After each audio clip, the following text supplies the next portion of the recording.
Hello everyone, आज है 15 अक्टूबर और आज इस वीडियो में हम बात करने जा रहे हैं वोडाफोन आइडिया के बारे में। 9 रुपए का शेयर है, 1.5% की तेज़ी। एक खबर आई, जस्ट अभी खबर आई और एकदम से यहाँ पर तेज़ी देखने को मिल गई, लेकिन थोड़ा बहुत अब ये गिर भी रहा है। हालांकि शुरुआती दौर में अगर आज देखो तो गिरावट थी, यहाँ पर 9 रुपये पर शेयर चला गया था और जैसे ही एक खबर आई तेज़ी दिखा दी इसने, लेकिन अब धीरे धीरे धीरे धीरे करके वापस जा रहा है नीचे। बात करेंगे वीडियो में इस कंपनी के बारे में, 2-3 अपडेट निकल कर आई है इसके बारे में। लेकिन उससे पहले अगर आपने अभी तक चैनल को सब्सक्राइब नहीं किया है तो प्लीज़ अभी इसे सब्सक्राइब कर लीजिए, क्योंकि आगे भी बहुत सारे वीडियोस हैं जो आपको काफ़ी ज़्यादा हेल्प करेंगे। तो तकरीबन 9 रुपये का शेयर है, 1.5% की तेज़ी है। एक महीने में देखो तो हालत बद से बदतर हुई है, 30% का फॉल। देखो जैसे ही सुप्रीम कोर्ट ने इनकी पिटीशन खारिज करी, एक ही झटके में गिर गया था ये उस दिन, एक ही झटके में। उसके बाद अगर 2 दिन इसने अटेम्प्ट भी करा वापस गिर गया, एक दिन अटेम्प्ट भी करा वापस गिर गया, अटेम्प्ट करा वापस गिर गया। तो ग्राफ देखो तो गिर रहा है, सपोर्ट नहीं नज़र आ रहा है यहाँ पर। एक साल में अगर आप देखोगे तो 21% का फॉल आ चुका है, जहाँ पिछले एक साल में बहुत सारा पैसा बना है लोगों का अलग अलग कंपनी में, यहाँ पर पैसा बना है लेकिन उन लोगों का जिसने सही टाइम पे एंट्री ली, सही टाइम पे एग्जिट ली।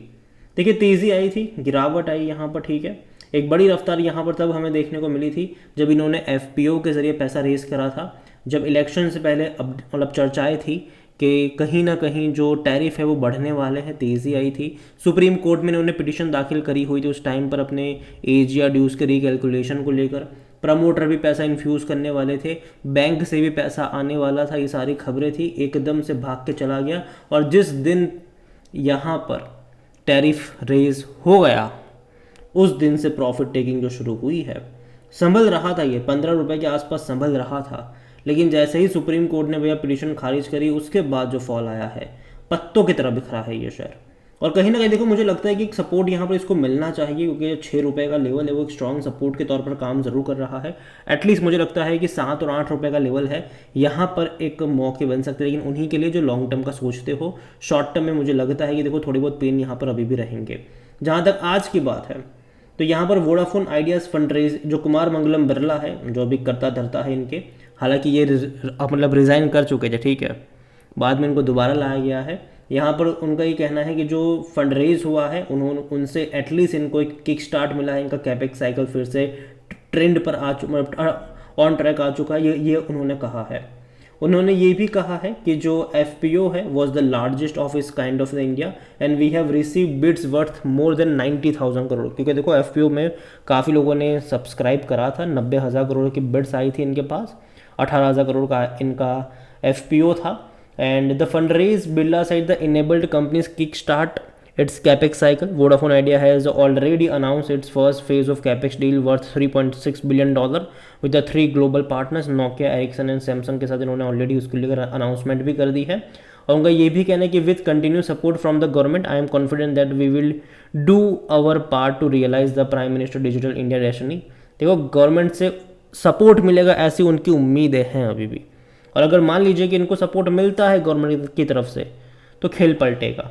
यहाँ पर सब कुछ डिपेंड करेगा इस कंपनी को लेकर वो गवर्नमेंट के ऊपर, क्योंकि देखो जाहिर सी बात है एज या ड्यूज़ बहुत ज़्यादा है, रिकैलकुलेशन को लेकर कई बार ये सुप्रीम कोर्ट तक जा चुके, कुछ हुआ नहीं है।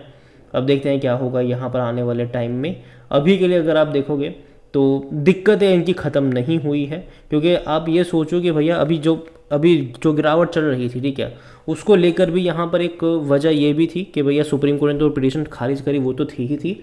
इसके अलावा अगर आप देखो तो जो इनके 5G को लेकर बिड्स वगैरह करनी है, ठीक है, उसको लेकर इनको गारंटीड देनी, बैंक गारंटीड देनी है, तो वो अभी भी ये दे नहीं पाए हैं, बैंक गारंटी दे नहीं पाए। ये बार बार मतलब बातचीत करे गवर्नमेंट के साथ कि भैया बैंक गारंटी हटा दो आप, लेकिन देखते हैं क्या होगा उसका। दूसरी यहाँ पर जैसे कि हमने कहा कि भैया वोडाफोन आइडिया ने फाइनलाइज करा है IT outsourcing deal this month, और जिससे इनकी जो डिपेंडेंसी है IBM के ऊपर वो कम हो जाएगी। Add vendor to depend less on IBM। तो यहाँ पर इन्होंने डील करी ज़रूर है, देखते हैं कि क्या होगा यहाँ पर। लेकिन अगेन खबरों का बाजार गर्म है, यहाँ पर चीज़ें जो है इस कंपनी को लेकर आपको लगातार खबरें आपको देखने को मिलेगी, और तेज़ी गिरावट की वजह खबर ही होने वाली है। अच्छी खबर तेज़ी, बुरी गिरावट मतलब बुरी खबर गिरावट। अगर वॉल्यूम देखें तो ऑलरेडी भाई साहब 20 करोड़ से भी ज़्यादा के शेयर यहाँ पर आज ट्रेड हो चुके हैं, 20 करोड़ से भी ज़्यादा। कंपनी का अगर आप देखोगे तो मार्केट कैप 64,000 करोड़ से भी ज़्यादा का देखने को मिल रहा है। इतना ही नहीं, कंपनी छोटी ज़रूर है, ठीक है, हालांकि छोटी नहीं है, बड़ी कंपनी है ये, शेयर प्राइस छोटा है। 100% लोग according to Moneycontrol user कह रहे हैं बेचो और भाग जाओ। और देखो ऐसा नहीं कि जब गिरावट आई तब मैं बात कर रहा हूँ, नहीं, अगर आप चैनल को रेगुलर फॉलो करो, जो 18 पे था तब भी मैंने कहा था कि अभी मौके नहीं बन रहे हैं, वेट कर लो यहाँ पर थोड़ा बहुत, ठीक है। और इवन जब ये गिरावट आई थी, जब खबर भी आई थी इनके एजीआर ड्यूज को लेकर, तब मैंने कहा था कि अभी सिंगल डिजिट पर जाने वाला है, और ये अभी सिंगल डिजिट में देखने को मिल भी रहा है। जहाँ तक मुझे लगता है कि खरीदारी का जो एक इनिशियल बाइंग का जो मौका है वो शायद 7-8 रुपये के आसपास बन सकता है। अगेन ये कोई रिकमेंडेशन नहीं है, वहाँ पर एक सपोर्ट, एक बेस इसको मिलना चाहिए, क्योंकि 6 रुपये का एक स्ट्रॉन्ग सपोर्ट देखने को मिल भी रहा है।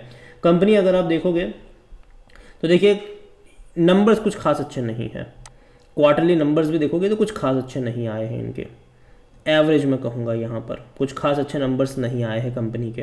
प्रॉफिट भी अगर आप देखो तो ठीक ठाक है, कुछ खास नहीं। लेकिन हाँ, ये सितंबर के नंबर्स मैं देखने के लिए इंटरेस्टिंग हूँ, क्योंकि जो टैरिफ बढ़ाया, टैरिफ जो बढ़ाया इन्होंने, उसका असर इस सितंबर क्वार्टर में देखने को मिलेगा। अभी तक डेट सामने नहीं आई कि कब इनके रिजल्ट्स आने वाले हैं। और जहाँ तक वैल्यूएशन के बारे में देखें तो इसका पी रेशो नेगेटिव है, क्योंकि साइज से ज़्यादा कंपनी लॉस मेकिंग है। 28% एनालिस्ट कहते हैं खरीदारी करो। फाइनेंशियल्स भी अगर आप इस कंपनी के देखो तो कुछ खास अच्छे नहीं है, लेकिन सितंबर के नंबर्स बहुत कुछ बताएंगे, क्योंकि जो टैरिफ बढ़ाया गया है तकरीबन 15-20% का टैरिफ बढ़ा है, तो एटलीस्ट रेवेन्यू में उतना ग्रोथ हमें देखने को मिलना चाहिए। एटलीस्ट 15-20%, एटलीस्ट 10% का तो यहाँ पर ग्रोथ मतलब देखने को मिलना चाहिए। और असली ग्रोथ शायद दिसंबर में देखने को मिल सकता है। लेकिन हाँ, अगर इनका रेवेन्यू बढ़ रहा है तो कहीं ना कहीं इनका लॉस कम होने चाहिए। कहीं ना कहीं मैं मान के चल रहा हूँ कि शायद 5,000 करोड़ का लॉस अगर दिखाते हैं स्टार्टिंग में तो अच्छा रहेगा इनके लिए। फिर भी वो बहुत बड़ा है, लेकिन वोडाफोन के लिए कम मैं कहूँगा, ठीक है। और जहाँ तक शेयर होल्डिंग के बारे में देखें तो प्रमोटर की जो होल्डिंग है 37.17% की है।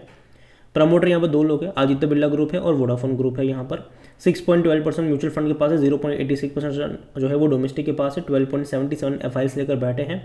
रिटेल की होल्डिंग 5.89% की है। लेकिन अगेन जो एफपीओ आया है उसमें बिकवाली हुई ज़रूर थी यहाँ पर, तो कहीं ना कहीं जो रिटेल जो अदर पार्टीज में 37.18% की होल्डिंग, जो पहले गवर्नमेंट यहाँ पर 33% का स्टेक लेकर बैठे थे, आज गवर्नमेंट ने एफपीओ में भी बिकवाली करी थी। गवर्नमेंट के पास अब यहाँ पर 23-24% की होल्डिंग है।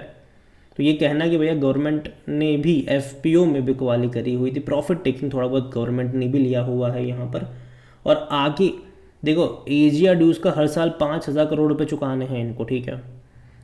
लास्ट टाइम तो गवर्नमेंट ने इनसे इक्विटी एक्सेप्ट कर ली, हर साल गवर्नमेंट इक्विटी एक्सेप्ट नहीं करेगी इनसे, तो भैया इनको लगातार पैसा रेज करना पड़ेगा। कहीं ना कहीं एफपीओ से जो पैसा है उससे कहीं ना कहीं थोड़ा बहुत कुछ टाइम के लिए इनको पुश मिल जाएगा। लेकिन अगेन बैंक से भी और पैसा रेज करने का प्लान है इनका, तकरीबन 20,000 करोड़ रुपए प्लान है इनका बैंक से रेज करने का। देखते हैं कि उनको मिल भी पाता है कि नहीं। और इवन जो बिड्स वगैरह करने हैं 5G वगैरह को लेकर, तो उसके लिए भी इनको बैंक गारंटीज़ वगैरह भी लगने वाली है। तो देखते हैं कि वो सबका क्या होता है, खबरों में ये रहने वाला है।